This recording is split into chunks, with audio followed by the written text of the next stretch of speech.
Granny's, Abner. I believe that's our ring. Dog Islam, I believe you're right. Well, see. Hello, Jot 'em down, store. This is Lum and Abner. Oh, man. Dog Islam, I'm getting tired. Can I go home now? No. Now we got to get these handbills all printed up tonight. Dick Huddleston wants them the first thing in the morning. Go ahead and get that press started. Well, wait a minute, Lum. Look there. It's after 10 o'clock. I'm getting sleepy. Abner, if you'd talk less and work more, we'd get this job done. And then you could go home. Well, I thought you was going to get Mousy Gray to help you with this. I was, but he never wanted to do it. I think he's mad at me for not publishing any of that junk he's writing. You mean them poems of his? Oh, he's been writing novels, too, but I told him I weren't interested in none of it, no way. Why, huh? I think maybe I hurt his feelings. I don't know. Well, Abner, get them papers straight on the press. And watch what you're doing now. Well, Lum, I'm getting sleepy. Now, I believe I'll just go on home. No, you ain't going to do no such a thing. Oh. We need the money Dick is paying us for these handbills, and we need it bad. Well, I know that, but doggies, there's a limit to how much work a feller can do in one day, especially a little short feller like me. You ain't so little. Besides, this ain't hard work. It is, too. If we can get one more job like this one, we can pay off that bill from the wholesale house.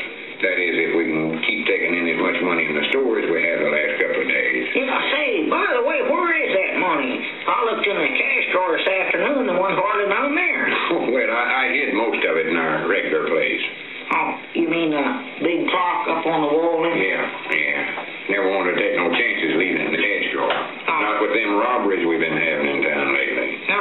Well, have they caught them fellers yet that robbed the gas station the other night? No, but they're mighty nigh sure it's the same fellers that broke into Luke Spears' restaurant. Well, I hope they hurry up and catch them, because there's one thing I don't like to have around. It's a bunch of robbers going... Oh, wait a minute. Long, did you hear that? That sounded like that screen door opened up there. Yeah, it did, didn't it? And it wouldn't be nobody coming in this time of night. You don't reckon it could be them, I don't know, Abner. Maybe you better go and look. No, you better go look, Mom. I'll get these handbills printed here. That's what I'll do. Don't be a coward. All you got to do is just stick your head through the door there, and you can see if anybody come in. The door's all lit up. Yeah, all right, but if anything happens to me now, you're going to be sorry. No, nobody there. Well, you never even looked yet. Stick your head clean through the door. Take a good look. Yeah, all right. Hello? Who is it? Oh, ain't nobody there, Mom. I didn't think you would be. It's more likely just the wind. Just about what it was. Wind blowed the door. Now, wait a minute. Doggy, there's a big envelope laying there on the floor, just inside the screen door. Look up there, Mom. Envelope? Yeah. For goodness sake, run up and see what it is, Abner. Well, I ain't going up there by myself. Now, you got to come along with me now, Long. Goodness sakes, all right, come on. Yeah, come on. Scaredy cat. I ain't. Boy, I didn't think I was your papa instead of your business partner. Well, that might be a bomb up there. I don't know. Bombs don't come in envelopes. Well, maybe they got a new kind or something. Doggy's Mom, look how your hands is shaking. They ain't shaking no such a thing. There, Donnie. It's natural and nervous type. Lots of fellers in the literary business are nervous and high-strung. Well, are they pale in the face, too? Abner, don't talk so much. Just pick up that envelope and see what's in it. Let's see. It's addressed to the Edwards and Edwards Publishing Company. Oh, well, here. You want one? No, you go ahead and open it up. Well, let's see here. Listen here and see what's here. Doggy, this looks like some sort of a manuscript, I believe, Mom. Manuscript? Yeah, look here. Here it is. You bringing in a manuscript this time of night? I don't know.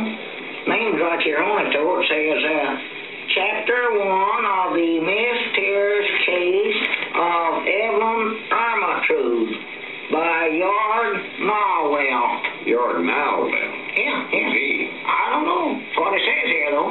By Yard Narwell, the Phantom Authors. Phantom Authors? Yeah. Well, man sakes, what kind of a thing are we getting into here? I don't know. There's a phantom feller that I saw on the Sunday Funny paper, Long. He sort of wears long purple tights and with a hood fastened on it. Reckon it could be him? No, of course not. That fellow you seen is just from the funny papers. He ain't real. Oh, well, I didn't think he was. I don't believe no real fellers run around in long tights anyway, especially when he was purple. know, I bound you somebody just pranking us, Abner. Pranking us. That Phantom Author part there. Sounds suspicious to me. Well, reckon who it could be, Long? I know there ain't nobody in town by that name. Jordan Nowell. That sounds like he's some sort of a fern or something. Yeah, well, I'll admit he's got me stumped. Is the actual story wrote there? Yeah, all typewrote out here. Leastwise, part of it is. What do you mean, part of it? And I was just looking at this last page here, and it says, to be continued. I do know. Yeah, right. Maybe we ought to read this and see what it's all about. Whole thing looks awful curious to me. Yeah, well, here, you take it then, Mom. You're a better out-loud reader than me. You read it. Chapter 1 of the mysterious case of Evelyn Ermentrude. Well, It was a cold, foreboding wintry night that Evelyn Ermentrude silently slipped out of her bedroom and stole into the large room at the end of the hall. Evelyn Ermentrude smiled mysteriously through half-closed eyelids. Granny, how can she do that? Smile through her eyelids. no, I don't know. More like there's some trick to it, I reckon. Smiled mysteriously through half-closed eyelids as she crossed the threshold. Perhaps she was thinking about the many times her stepfather had told her never to go into that room. Well, Never go in that room, he always said to her. he did, huh? But Evelyn would just nod her head and smile mysteriously through half-closed eyelids. Doggy, she's getting good at that, ain't she? Or perhaps she was thinking about the mysterious and horrible secrets that would soon be revealed to her within the forbidden room. Oh, me. No sooner had Evelyn closed the door behind her and started hunting for the light switch than she heard a loud knocking. Cold chills ran down her back.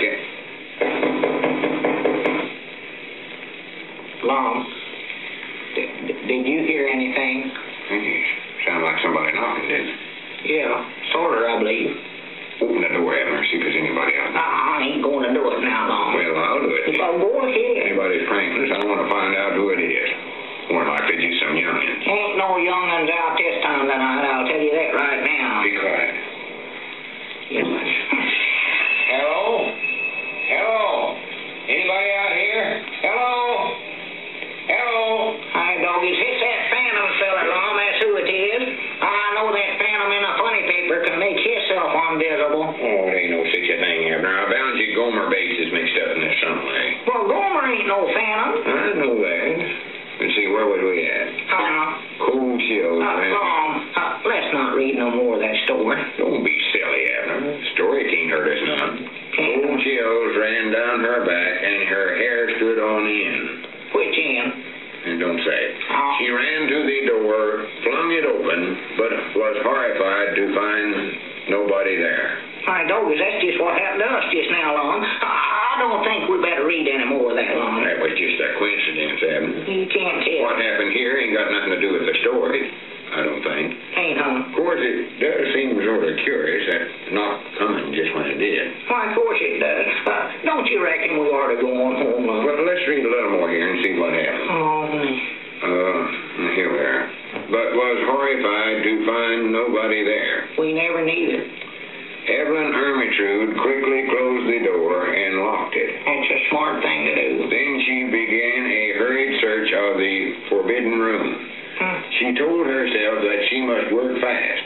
I must work fast, she said through half-closed eyelids. She better get them eyes of hers open, I'll tell her that. Just as she was approaching a huge, foreboding closet door, the door slowly opened, and Evelyn froze in her tracks as a ghost emerged from the closet. Look back here. Look back here in the feed room, Long. Uh-oh, it's gone. What's gone? The ghost.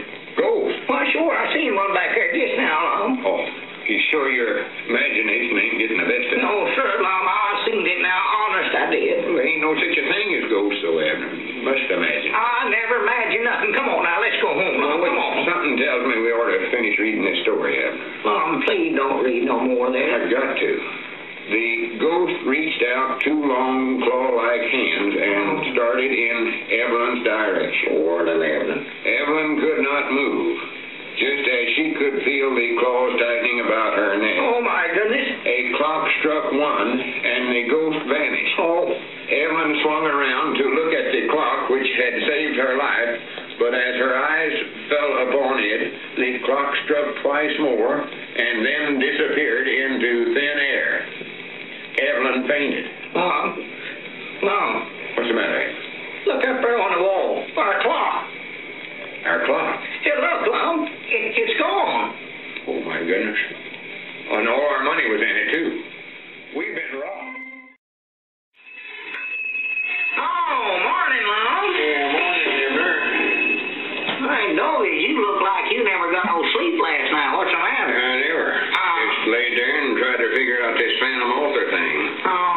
slept a wing. Huh? Here, let me sit down. Yeah, you look wore out. Some wore to a frazzle. Wore to a frazzle. Well, I hate to tell you, but here's something else to figure out, too. Another one come this morning. Another chapter that the mysterious case of Evelyn Ermintrude come this morning. Oh, my goodness. Yeah, it was stuck in the door when I opened up there this morning. Granny's Abner, we just got to figure out where them things are coming from. That's all there are to it. Well, it's that fellow that's bringing them, Mom, and he's invisible, so we can't see him when he comes in. Prattle, prattle. Ain't no feller that's actually invisible, Abner. You just read too many funny papers. That's your trouble. Well, how about that ghost I seen in the feed room the other night? Abner, you couldn't have saw no ghost, 'cause there ain't no such a thing.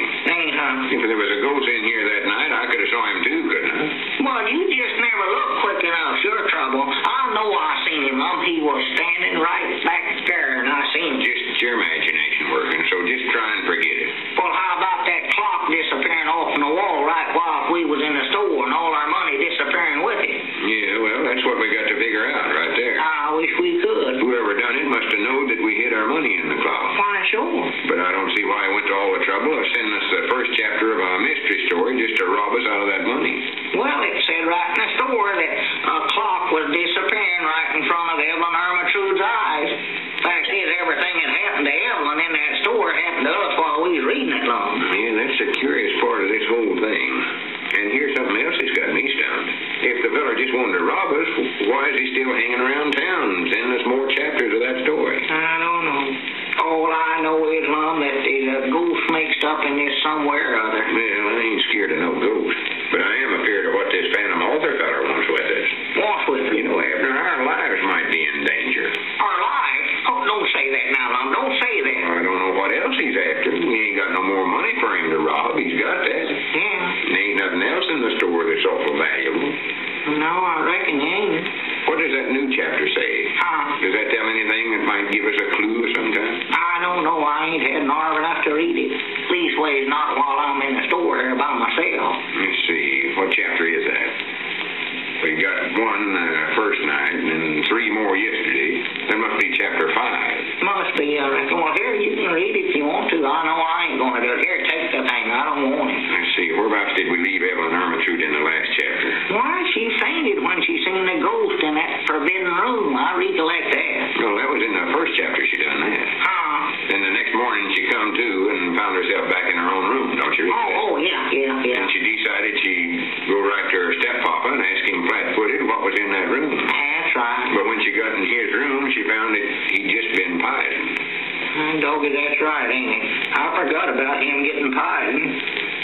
Mom, I don't think I feel so good. Now, wait a minute, Abner. You ain't pied. You'd be a heap sicker than this if you was. Well, everything else in that store has happened to us, Mom. No, not everything. We ain't been thrown in the furnace like the butler was in chapter 3. No. Or we ain't been stuffed into a clothes basket like somebody done to the maid in chapter 4. Yeah, but just the same, I don't think I feel pretty good, Mom. Abner, that's just your imagination working again. Let's see here what happens in this new chapter. Mom, don't read no more of that. Now, I don't want to hear it. Well, it's the only way we can find out what happens to Evelyn and all. No. Chapter 5 of the mysterious case of Evelyn Ermintrude by Yard Nilewell, the Phantom Author. I wish he wouldn't put his name down on every chapter. That gives me the creeps. Now, be quiet now. The strange incidents of the past few days had struck terror into the heart of Evelyn Ermintrude. And me. And she was beginning to look like some wild hunted creature. I know just how she feels. She realized with alarm that the household was dwindling fast. First it was her stepfather, then the butler, now the maid. Evelyn was alone in the old mansion except for her stepmother and the ghost. He weren't there the other night. He was right here in this door. Oh, he weren't no secret. He was done it now, Be quiet. Who committed these crimes and what secret does the forbidden room hold? No, now, don't read that like it. Don't make it no scarier than it is. Where was I at? Who committed these crimes and what secret does the forbidden room hold? Evelyn asked herself over and over again. She knew it could not be her stepmother because she had long been an invalid, confined to her bed. It was that ghost. That's who it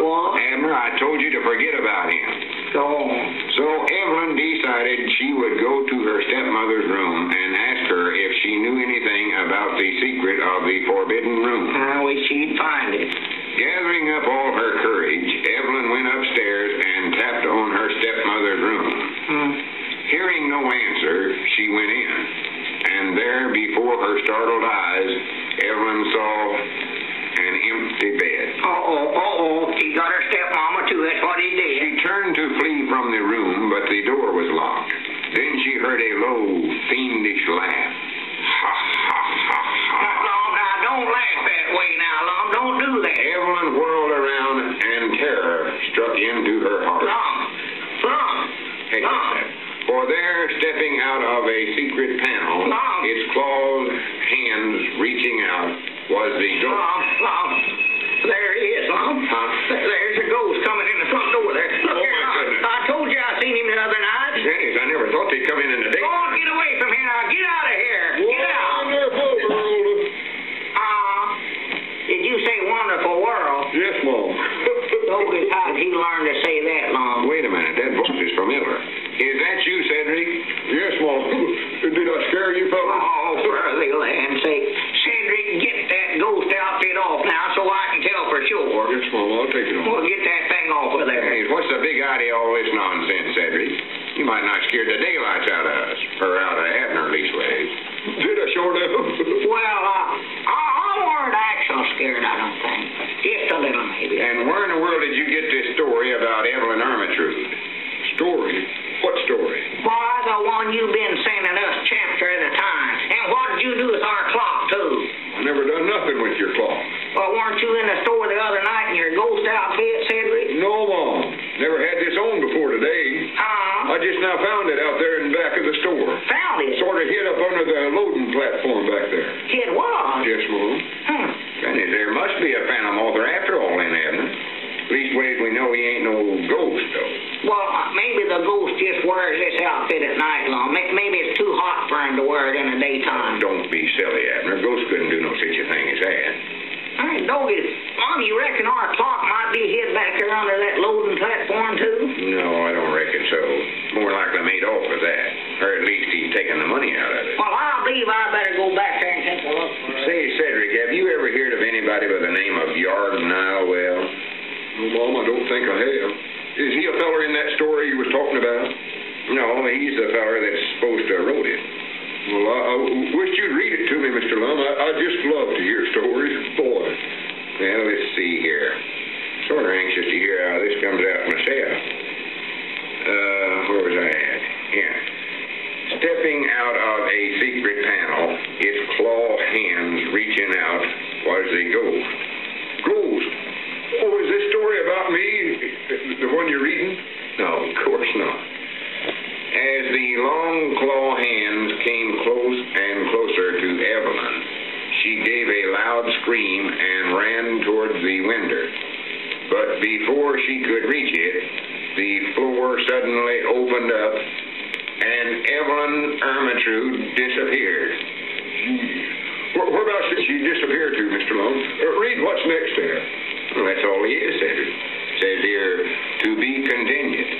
That's the way this story's been coming, chapter at a time. And he always puts on there, to be continued. Well, on it anyway. I'd sure like to know where she... Say, where's Mr. Abner? Abner? Well, he's right. Abner? Abner? Abner! Whereabouts are you at, Abner? Hey, Abner! He was here just a minute ago. My goodness, Cedric. Abner's disappeared. Just like in the story. Was Abner in the story, too? What was that? I don't know. It sounded like glass breaking. Oh, look at there. Somebody threw a rock through the window. And there's a note tied on it, Mr. Lum. A note? Yes, Mom. Here, I'll get it for you. Granny, Cedric. I don't know what's going on here, but it's got to stop. That's all there are to it. Here you are, Mr. Lum. Here, read that. See what it says. It says, do you want to know where Evelyn Ermentrude is?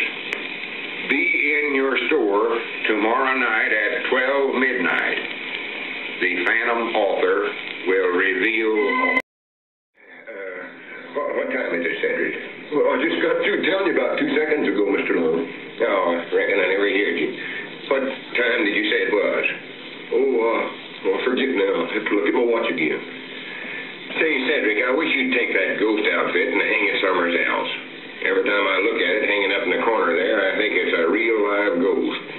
Well, I sort of like it back there. Seems friendly. Exactly 3 minutes till 12, Mr. Lum. 3 minutes, huh? Reckon that phantom author will get here right smack at midnight? Well, that's what he said in the note he threw through our window yesterday. Said he'd be here and reveal everything. Well, I sure hope he gets here so I can find out what happened to Evelyn Ermentrude. And I don't care nothing about her. Who I want to find out about is Abner. Granny, if that phantom feller did any harm to Abner, I'm going to hit him right on top of the head and then tear him limb from limb. Are you going to tell him to bring back the clock and your money? No, I don't care about losing the money. Abner's the important thing right now. Where'd you put them clubs, Cedric? Right there, lean up against the counter there. Oh, yeah. Might need them. Well, that baseball bat's for me now. All right. No telling how big and tough this phantom author might be. Hey, Mr. Lum, don't you reckon we ought to have more light in here so we can get a good look at him whenever he comes in? No, if we turn all the lights on, somebody's liable to wake up and see him, and then he'll get curious and want to know what's going on, and the first thing we know, there'll be a big crowd of people out there in front. And if the phantom sees a big crowd, he might not come in then. Well, I'd sure like to find out about Evelyn Ermentrude. Reckon what happened to her when she fell through that hole in the floor in the story? I don't know, and I don't care. Was sort of curious about her stepmama being missing from her bed, weren't it? I reckon so, Cedric. What time is it now? Just a minute, I'll look at my watch. Oh, look here, Mr. Lum. Front door's open. Oh, my goodness. Quick, Cedric, grab them gloves. Hurry up, hand me one of them. Yes, Paul. Get ready now. Here he comes. And look there, he's wearing a mask. What, you don't be hit him now? No, not yet. Just stop where you are, Phantom Author, and take your mask off or we'll hit you right on top of the head. Yes, sir. Well, I'll take it off. Don't hit me, Lum. Wait a minute now. I'll get it off. There. Now, it's off now. Well, for the land's sakes. Mousy Gray. Yes, sir. Are you surprised, Lum? Where's the Phantom Author? He's the fella I want to see. Oh, well, I'm the Phantom Author, Cedric. Just a minute, Mousy.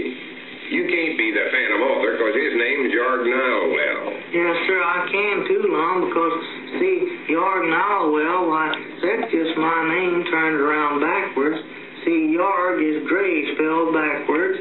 Y-A-R-G is Yarg, and G-A-R-Y is Gray.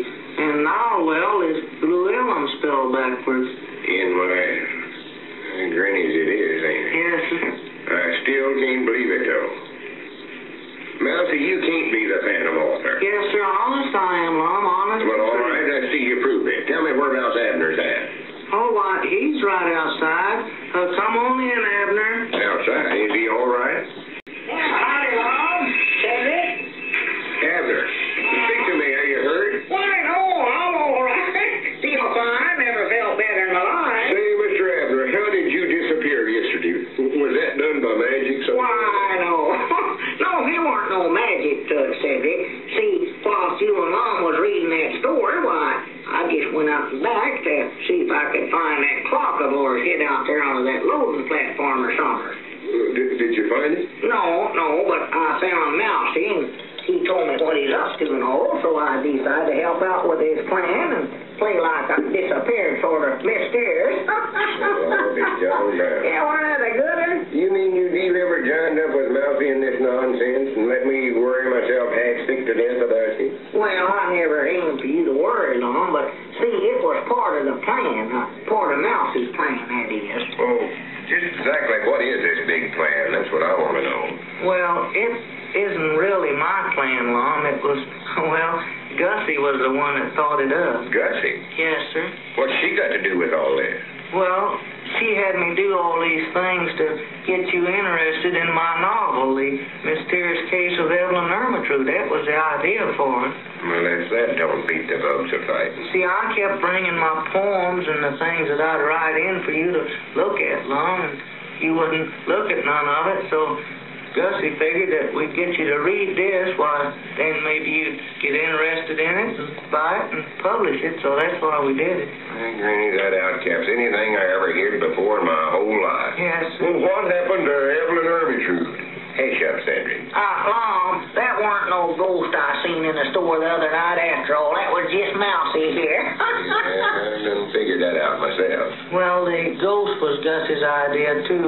She made that whole costume by herself, sewed the whole thing together. Well, was it her idea to throw a rock through our window yesterday? Oh, well, I'm sorry about that, Lum.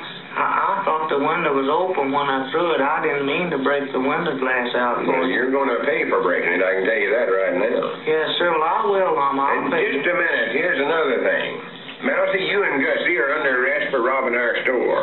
Well, wait a minute now, Lum. Don't go too fast now. He never robbed us. Mousy never. Our money's gone, ain't it? Well, yeah, but see, Mousy never knowed about us putting that money in the clock. Fact is, the money's still all inside the clock. He never taken a nickel of it. How do you know? Well, he told me. Now, I believe. Well, whereabouts is the clock then? Why, it's back of the counter where it's hid under some potato sacks. It never was out of the store even. For goodness sake. No, sir. Well, what happened to Evelyn Ermentrude, huh? What happened to her? Well, I'll tell you, Cedric. Mousy let me read the last chapter. I wanted to find out myself. You see, when Evelyn... Wait a minute. Where are you going, Lum? I'm going home and get some sleep. Huh? I ain't hardly had no sleep for the last 2 nights. Well, wait a minute. Don't you want to hear what happened to Evelyn Ermentrude? No, I don't. What's more, I hope I never hear her name mentioned again as long as I live. Oh, Lum. What did happen to her? Oh, well, good. Well, you recollect she fell through a hole in the floor and disappeared? Yeah. Well, see, that was a sort of a trap door in the floor there, and it had a spring on it that when they pushed this button, well, the trap door sprung, and that trap door led down into some sort of a cellar or something, weren't it, Mousy? It was a secret dungeon, is what it was, Abner. Yeah, that's right, dungeon. I couldn't think of that name. And see, down in that dungeon, why, there was a bunch of ferocious lions down in there. Oh, my goodness. But she was too smart for him, Evelyn was. See, she used to go with a feller one time. It was a lion tamer, and she recollected how he tamed lions. He'd told her how he tamed them, so she just stared them right square in the eye, looked right at them, and they was afeard of her. Through half-closed eyelids, huh? Yeah, I believe it was, wasn't it, Mousy? Yes, sir, that's what it said, through half-closed eyelids. Well, what happened to Evelyn Ermentrude? Well, that's who I'm talking about, Cedric. So next, why, she climbed out of the dungeon and, yeah. Then she went up to that there forbidden room that she'd always gone. And in there, well, she seen her stepmama, and her stepmama was just taking off a ghost outfit. She was the ghost, huh? Yeah. The one with the long claw-like hand. Yeah, that was her. And then Evelyn seen her take an insurance policy out of a secret panel. It was a $1 million policy that Evelyn's uncle had bought for her. And he's $1 million. Yeah, you see, her stepmama had been aiming on getting shut of Evelyn and collecting the insurance money.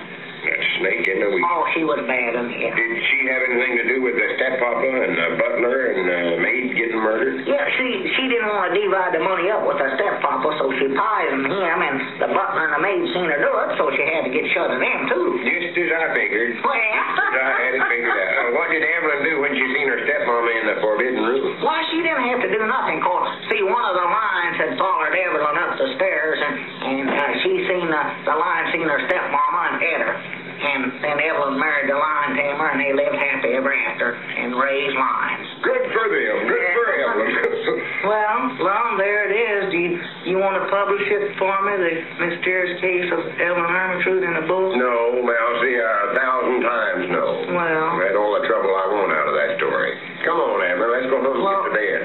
Just a minute, Lum. I wish you'd stay here till I can phone Gussie and have her come over here and get me. Well, we can't wait for that, Mousy. We got to get some sleep. Yeah. Look there, it's after midnight already. Well, then, will you fellas take me home? Oh, for goodness sakes, Mousy. What are you so worried about? Fellow that writes mystery stories and calls himself the Phantom Author ought to be worried about walking home by himself. Well, you see, Lum, I'm not really the Phantom Author. You ain't? No, sir. Well, who is then? Gussie. She writes all this stuff, and honest, it just scares me to death.